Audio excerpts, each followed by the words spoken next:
যাত্রাবাড়িতে আমি 7 বছর ধরে গাড়ি চালাই, বহুত চাঁদাবাজকে বুঝিয়ে বলছি, তারা কেউ বুঝে না, এমনটাই বলতেছেন এক ভাই। তো তিনি চাঁদাবাজদের নিয়ে কি বললো চলুন শুনি। যাত্রাবাড়িতে আমি 7 বছর যাবত গাড়ি চালাই, বহুত চান্দাবাজকে বুঝাই বলছি, বুঝে না তারা।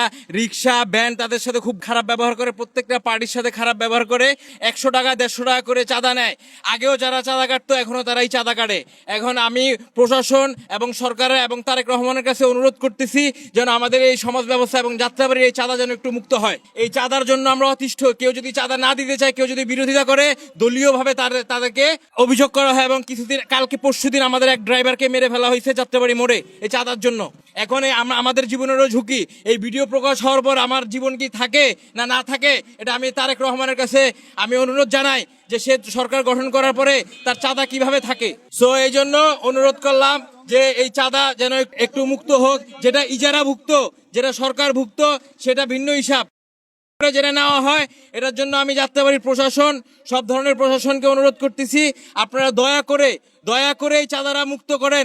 এই প্রশাসন তারেক রহমানকে অনুরোধ করতেছি, তারেক রহমানের হাতে পায়ে ধরে অনুরোধ করতেছি, এই চাঁদা পুরো বাংলাদেশ থেকে চাঁদারা আপনারা তুলে দেন। আমরা সাধারণ নাগরিক, আমরা দেশের ভালো চাই, আমরা হালাল কামাইতে চাই, হালাল খাইতে চাই।